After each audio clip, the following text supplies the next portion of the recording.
Ey o'g'il, tuproqingni har vaqt pok tut va tuproqingga pok urug'lardan tanlab terig'inki, mevang nodir va isil sifatlik mevalardan bo'lg'ay. U pok urug' Alloh bilan munosabati yaxshi bo'lgan soliha bir qizdir. Sen hayotingga soliha bir qizni hamroh qilib tanlag'inki, umring, hayoting, mamating, yoshliqing, vaqting, dining barakatlangay. Avlodlaring, nasling soliha va solihalardan bo'lib, dinimizga, ummatimizga, millatimizga, vatanimizga yaramli avlodlardan bo'lib yetishib chiqqay. Shuni asla unutma. U soliha pok urug' har vaqt tuproqda nima bo'lsa, shuningdan oziqlanadi. Uning ehtiyojli bo'lgan oziqini vaqtida, qarorida yetarlik bergin. O tuproqsan, ey o'g'il. Oilada bir erkakning taqvodorligi, solih amallari va yaxshiligi azaygan sari u oilada u erkakning hukmi, hurmati va so'zi o'tmas bo'lib, oiladagilarning nazaridan tushishga, ko'zga ilinmaslikka boshlanadi. Sen kuchingni iymoningdan va yo'lingni Payg'ambarimiz Mustafa sallallohu alayhi vasallamning yo'li bo'lgan sunnatdan olgin.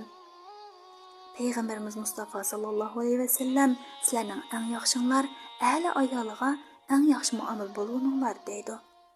Va mendan sana oilandagi huzuringning doim bo'lishi uchun bunu 5 nasihatni qilaman. Bular mendan sana vasiyatim bo'lsin. Bu 5 narsa bilan xonimingga, halol juftingga qulayliklar yaratganki, oilangda, uyingda huzur, xushallik va barakatlar doim bo'lsin. Birinchi va ikkinchisi xonimlar kuyilishini, osrilishini, oilishini va muhabbatning oshkora bo'lishini yaxshi ko'radi. Bu haqda xonimingga qarshi bexillik qilmag'in. Uchinchisi bo'lsa, xonimlar haddidan ziyoda keskin va qaram erkaklardan nafratlanadi. Ojiz va yumshoq bosh mijozlik erkaklarni bo'lsa, ishiltidi. Sen bu sifatlarning har birini faqat munosib yerda ishlatgin. Muhabbatning eng adil bo'lgani budir va oiladagi huzurning eng yaxshi shaklda bular bilan hosil bo'ladi.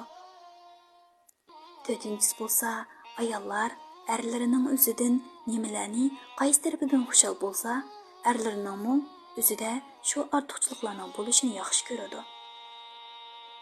Bu ortiqchiliklar shirin so'zlik bo'lish, isil qomatli ko'rinishi, yurish turishining tatlik va pokiz xushhidlik bo'lishidir. Sen har ahvolingda bularga alohida diqqat qilishga tirishqin. Beshinchisi bo'lsa, oila xonimlarning shoh asri sarayidir. U uyda xonimlar o'zini taxtda o'tirgandek va o'zini shu taxtning xonishidek his qiladi. Xonimning yashagan, qurgan bu taxtini vayron qilma. Uni bu huquqdan mahrum qilma. Agar shunday qilsang, uning hukmronligida turib, uning bilan jang qilgandek bo'lsin. Va bu oyga chiqmas huzursizlik va baxtsizlikka boshlaydi.